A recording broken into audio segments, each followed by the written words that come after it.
नागपुर विभाग के औषधि प्रशासन विभाग ने एक चौंकाने वाला खुलासा किया है। कैसे तह तक पहुंचे हैं कि सभी की सभी बातें सुनने के बाद भौं में तन जा रही है। सर, क्या है पूरा मामला? एक चौंकाने वाली चीज़ आप लोगों ने बाज़ार से जब्त किया है, वो क्या है पूरा?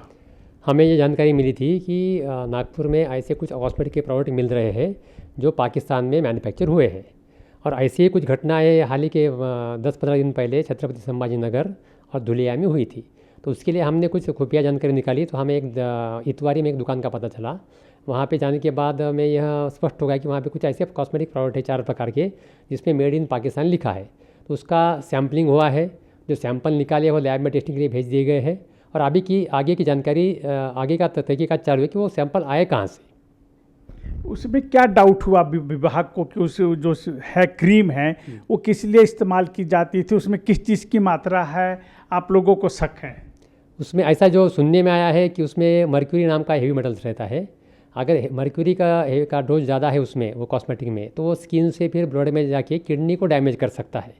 तो वो टेस्ट अभी लैब में होगा अपने, उसके बाद में पता चलेगा कि वो सही में उतनी मात्रा में उसमें है क्या।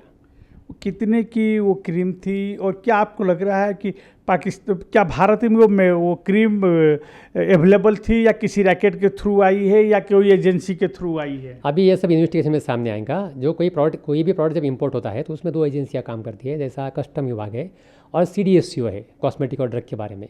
हम उनको भी पत्र लिखेंगे और उनको भी इसके बात की सलाह देंगे कि ये कहाँ से आया है, आपके लेवल पर आप तहकीकात करो। हमारा भी इन्वेस्टिगेशन जारी है। ये क्रीम किस लिए इस्तेमाल होता है? जो कॉस्मेटिक है, चेहरे के लिए, चेहरे में जो उजाला के लिए, ऐसा मतलब जो ब्राइटनेस के लिए यूज़ होता है। क्या हार्म कर सकता है? अगर उसमें हेवी मेटल्स ज़्यादा है तो वो हार्म कर सकता है। शरीर के आंतरिक किडनी को डैमेज कर सकता है अगर इसमें हेवी मेटल ज़्यादा है तो।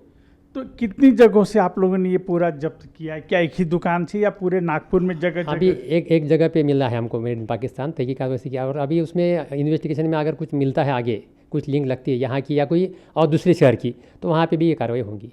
क्या ये प्रोडक्ट पाकिस्तान का भारत में बेचने की अनुमति थी? नहीं थी, क्योंकि उसमें इंपोर्ट लाइसेंस नंबर नहीं है उसमें। तो ये भी हो सकता है क्या उसने खुद यहाँ बना के उस पर मेड इन पाकिस्तान लगा? हाँ, हो सकता है। वो अभी वो सब इन्वेस्टिगेशन का पार्ट है। वो इन्वेस्टिगेशन में वो आएगा, जो भी है वो यहाँ से वैसा किया है या बाहर से आया है, वो सब इन्वेस्टिगेशन में आ जाएगा। क्या कुछ गिरफ्तारी हुई है अब तक? नहीं, अभी तक नहीं हुई है।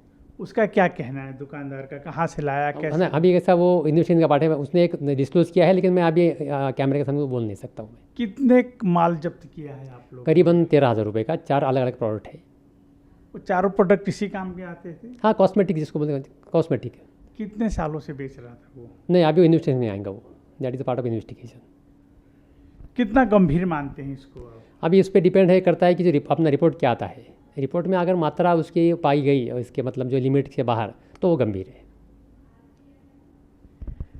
नागपुर के औषधि विभाग ने पाकिस्तान निर्मित कुछ कॉस्मेटिक को जब्त किया है। सबसे अहम बात यह है कि पाकिस्तान से जो कॉस्मेटिक नागपुर की तिवारी में मिला है वो भारत में उसकी मान्यता नहीं है। लेकिन औषधि विभाग के अधिकारियों का कहना है कि यदि उसमें मरकरी की मात्रा पाई गई तो निश्चित तौर पे ये शरीर के लिए काफ़ी हानिकारक होगा।